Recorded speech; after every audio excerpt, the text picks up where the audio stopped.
এবং যখন একটা গাড়ি রেজিস্ট্রেশনের জন্য যায় আমাদের ড্রাইভিং লাইসেন্সের মাধ্যমে গাড়ির রেজিস্ট্রেশন হয়, আপনারা সবাই জানেন। কিন্তু ওখানে বলা থাকে প্রত্যেকটি গাড়ির জন্য মালিকে পার্কিং এর ব্যবস্থা করবে, কারণ গাড়ি যার সে পার্কিং এর ব্যবস্থা করবে। অত্যন্ত দুর্ভাগ্যজনক, প্রথম অবস্থায় 10 টাকা করে শুরু হইলো, আজকে এক একটা গাড়ি 50 টাকা করে আদায় করতে হবে। আমরা বলেছি গাড়ি তোমার, তুমি পাহারা দিবে, কোনো গ্যারেজের টাকা আমাদের ড্রাইভাররা দিবে না, কারণ তুমি গাড়ির মালিক, আমি মালিক না। তাই তোমার গাড়ি তুমি পাহারা দিবে, আমরা কোনো টাকা দিব না। তাই আমরা অনুরোধ করবো, আমাদের উপর যে জুলুম নির্যাতন হচ্ছে, আজকে সময় এসেছে বৈষম্য বিরোধী ছাত্র আন্দোলন যারা আজকে আন্দোলনের মাধ্যমে আমাদেরকে জাগ্রত করে দিয়েছে, আমাদের অধিকার আদায় করার একটা রাস্তা বের করে দিয়েছে। এখনই সময় আমাদের অধিকার আদায় করে দেওয়া। 500 শ্রমিক হইব, 500 শ্রমিক সংগঠন করা সবার অধিকার। দীর্ঘদিন তারা সংগঠন করতে পারে না, যদি তারা কোনো সংগঠন করে, দেখেন নিরীহ 500 শ্রমিক কার কাছে যাবে? তারা আগামীতে আমাদের ন্যায় সঙ্গত অধিকার আদায়ের ক্ষেত্রে আমাদের সংগঠন করার অধিকার দিতে হবে। কথায় কথায় কোনো চালকের চাকরির চাবি নিয়ে নেওয়া যাবে না, কারণ আমরা ঐক্যবদ্ধ থাকতে হবে। যেই মালিকেরা আমাদের সিদ্ধান্ত না মানবে, আমরা শান্তিপূর্ণভাবে তার গ্যারেজের সামনে বসে থাকবো, কোনো গাড়ি যেন না বের হয়ে গেলে। ঠিক আছে? এবং আর গ্যারেজের যে 50 টাকা আগামীকাল থেকে আপনারা 1 টাকা দিবেন না। গ্যারেজে এই ধরনের টাকা দাবি করবে, আপনারা বলবেন আমরা আমাদের সমন্বয় পরিশোধ করে দিব, ওই গ্যারেজের সামনে অবস্থান নিব। এবং আমরা এমনও দেখেছি, সারাদিন গাড়ি কাজ করার পরে 2 ঘন্টা 3 ঘন্টার জন্য যদি গাড়ি বের করা হয়, মালিক সেটা জানে না, মালিক পুরো ইনকাম দাবি করে। ড্রাইভার চাকরি বাঁচানোর জন্য ঋণ করে বউয়ের কানের জিনিস বন্দুক দিয়ে আর হাওলাত করে আনি মালিকের চাহিদা পূরণ। আমরা এতদিন দাসত্বের মতো ছিলাম, তারা ছিল বণিক, আমরা ছিলাম চাকর। আমরা এগুলো এইভাবে আর এই বর্তমান দেশে আমরা হতে দিব না।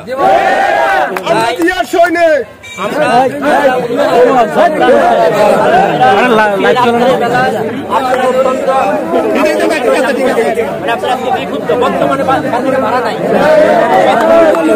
ভাড়া নাই, কারণ মানুষের হয় না। এখন মালিকেরা তাদের ইনকাম, আমি অনেক জায়গায় অনেকে বলেছে যে ভাই আজকে ঘোষণা দিচ্ছে যে কাল থেকে 900 টাকা 1000 টাকা 1100 টাকা দিতে হবে।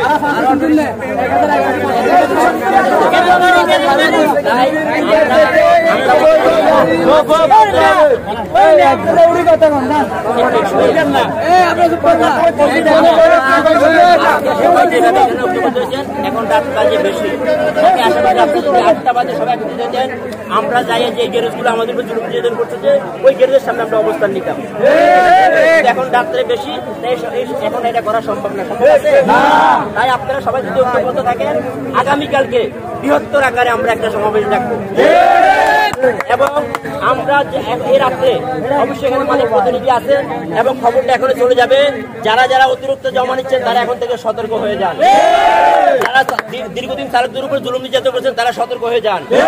আর এখানে যারা উপস্থিত হয়েছে প্রত্যেকের বলি আপনি আমাদের নম্বর রাখবেন। যদি আমরা দেখি আগামীকালকে কোনো চালকের চাবি না হয়েছে, আপনারা আমাদেরকে খবর দিবেন, সাথে সাথে ওই গ্যারেজের সামনে আমরা বেরোবো। বাংলাদেশ সেনাবাহিনী, দেশপ্রেমিক সেনাবাহিনী এখন আছে। আমরা এখান থেকে সেনাবাহিনী আপনারা আমাদের সিএনজি চালকদের পাশে এসে ন্যায় প্রতিষ্ঠা করুন। বিরোধী ছাত্র আন্দোলনের যে সমন্বয়ক চট্টগ্রামে আছেন খান রাফিক তাওলাদ ভাই, আপনাকে অনুরোধ করবো, আপনারা যে বৈষম্যের বিরুদ্ধে আন্দোলন করেছেন সেখানে আমাদের সিএনজি চালক ঢাকায় শহীদ হয়েছে, আমাদের গাড়ি মাইক্রো চালক ঢাকায় শহীদ হয়েছে। তারা তাদের জীবিকা অর্জনের জন্য রাস্তায় নেমে আন্দোলনের শরীর হয়ে তারা শহীদ হয়েছে। আমরা ঘোষণা করছি সরকারিভাবে ওই চালকের পরিবারকে পূর্ণাঙ্গ ক্ষতিপূরণ দেওয়ার জন্য, এবং যে চালক শহীদ হয়েছে তাদেরকে শহীদ মর্যাদা দেওয়া। আর ইতিমধ্যে যারা চালক আমাদের শ্রমজীবী ভাইয়েরা বিভিন্ন হাসপাতাল আছে, সরকারিভাবে তাদের সমস্ত খরচ দেওয়ার জন্য আমরা অনুরোধ করছি। এবং আমরা অনুরোধ করব আগামীকালকে আপনারা একটা কমিটি গঠন করেন, আমাদের আন্দোলন চলতে থাকবে যতক্ষণ পর্যন্ত আমাদের দাবি আদায় না হবে।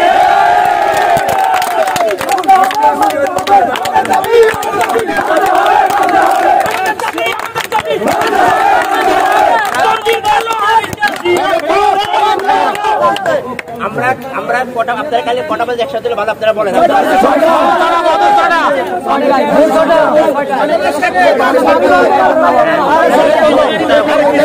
এখানে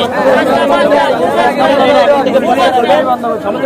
আমরা আগামীকালকে যদি কোনো মালিক থেকে বেশি নেই আপনারা দেখবেন, আমরা কালকে পুলিশ সাথে নিয়ে সেনাবাহিনীর সহযোগিতা আমরা গেটের সামনে অবস্থান নিব আগামীকাল।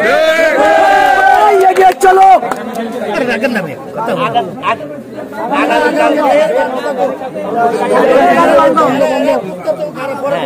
আগামীকাল তাহলে সন্ধ্যা 6টায় আমরা এখানে একসাথে হই।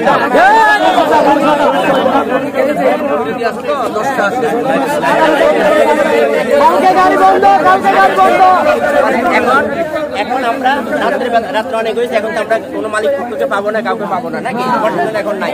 তাহলে কালকে আমরা যদি সন্ধ্যার সময় একসাথে হই তাহলে আমরা সবাইকে পাবো আশা করি।